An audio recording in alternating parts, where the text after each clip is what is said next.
নমস্কার, প্রিয়ার simple cooking চ্যানেলে সবাইকে স্বাগত জানাই। বেশ কিছুদিন পর আবার আমি আপনাদের সঙ্গে শেয়ার করছি রান্নার রেসিপি। আমার আজকের রেসিপি পেঁয়াজকলি দিয়ে পুঁটি মাছ। চলুন তাহলে আমরা রান্নাটা শুরু করি। পেঁয়াজকলি দিয়ে পুঁটি মাছ করার জন্য নিয়েছি আলু, পেঁয়াজ, রসুন, কাঁচা লঙ্কা, টমেটো, ধনেপাতা, পেঁয়াজকলি, আর এখানে নিয়েছি নুন হলুদ দিয়ে মাখানো পুঁটি মাছ। এবারে আমি কড়াই বসিয়ে দিয়েছি, কড়াইটা গরম হয়ে গেছে। কড়াইতে দিয়ে দিলাম সর্ষের তেল। এবার সর্ষের তেলটা দিয়ে ভালো করে তেলটাকে গরম হতে দেব। দেখুন তেলটা গরম হয়ে গেছে এবং ধোঁয়া উঠে গেছে। এবারে আমি এক এক করে মাছগুলোকে দিয়ে দিচ্ছি।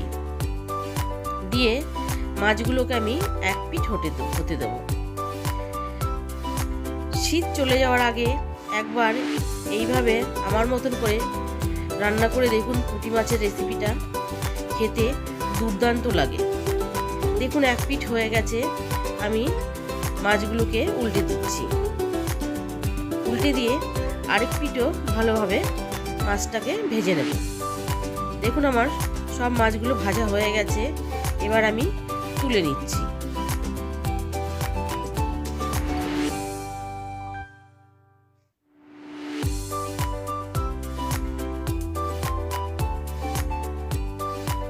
সব মাছ তোলা হয়ে গেছে। এবার ওই তেলের মধ্যে আমি দিয়ে দিলাম আরেকটু সর্ষের তেল, দিয়ে দিলাম সামান্য একটু কালো জিরে। এবার এর মধ্যে আমি দিয়ে দিচ্ছি, প্রথমে দিয়ে দিচ্ছি রসুন কুচি। এবার রসুন কুচিটাকে একটু নাড়াচাড়া করে নিয়েই দিয়ে দেবো পেঁয়াজ কুচি। এখানে আমি দুটো ছোট সাইজের পেঁয়াজ নিয়েছি। পেঁয়াজটা দিয়েও হালকা নেড়ে নিয়ে এবারে আমি এর মধ্যে দিয়ে দিচ্ছি আলু, লম্বা করে কেটে রাখা আলু। আলুটা যদি কেউ না খেতে চান তো স্কিপ করতে পারেন।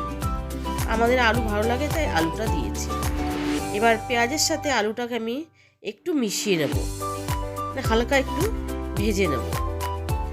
হালকা একটু ভাজা হয়ে গেলে এবার এর মধ্যে আমি দিয়ে দেব নুন। নুনটা দিয়েও এবারে আমি আরও 2 মিনিট ভেজে নেব। 2 মিনিট ভাজা হয়ে গেলে এবার এর মধ্যে আমি দিয়ে দিচ্ছি লঙ্কা কুচি। ঝালটা যে যেরকম খাবেন সেই আন্দাজে দেবেন। লঙ্কা কুচি দেওয়ার পর এবার আমি দিয়ে দিচ্ছি টমেটো কুচি। টমেটোটাকে আমি লম্বা করে কেটে নিয়েছি। এবার একসাথে আমি সব উপকরণগুলোকে ভেজে নিলাম। ভেজে নিয়ে এবার দিয়ে দিচ্ছি পেঁয়াজকলি। পেঁয়াজকলিটা একটু পরে দিচ্ছি কারণ পেঁয়াজকলি তাড়াতাড়ি নরম হয়ে যায়, সেই জন্য পেঁয়াজকলিটা পরে দিলাম। এবার পেঁয়াজকলি দেওয়া হয়ে গেলে পেঁয়াজকলি দিয়ে বেশি ভাজবো না, 2-3 মিনিট মতন ভেজে নেব। দেখুন 2-3 মিনিট ভাজা হয়ে গেছে। এবার আমি এর মধ্যে দিয়ে দিচ্ছি গুঁড়ো মশলা। গুঁড়ো মশলার মধ্যে দিচ্ছি খুবই সামান্য জিরে গুঁড়ো, ধনে গুঁড়ো, কাশ্মীরি লঙ্কার গুঁড়ো, আর দিয়ে দেবো হলুদ গুঁড়ো। দিয়ে দেব সামান্য একটু জল। জলটা দিয়ে এবার মশলাটাকে ভালো করে কষিয়ে নেব যতক্ষণ না তেলটা ছেড়ে আসছে। তবে আমি কিন্তু এই রান্নাটার মধ্যে খুব বেশি তেল ব্যবহার করিনি, আপনারা দেখে নিশ্চয়ই বুঝতে পারছেন। এবার দিয়ে দিচ্ছি আরও সামান্য একটু নুন। নুনটা দিয়ে মিশিয়ে নেওয়ার পর দেখুন আমার কষানোটা হয়ে গেছে।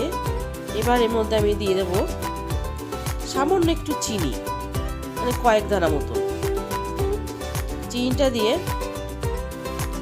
দেবো কিছুটা ধনেপাতা কুচি, দিয়ে একটু মিশিয়ে নেব। মিশিয়ে নেওয়া হয়ে গেলে এবার আমি দিয়ে দেব জল। জলটা খুব বেশি দেব না, আমার যে মাছ আছে সেই আন্দাজে জলটা দেব, কারণ রান্নাটা খুব বেশি ঝোল হবে না, একটু মাখো মাখো হবে। দেখুন জলটা ফুটে গেছে, ঝোলটা। এবার আমি ভেজে রাখা পুঁটি মাছগুলোকে সব দিয়ে দিলাম। দিয়ে ফুটতে দেব 5 মিনিট মতো।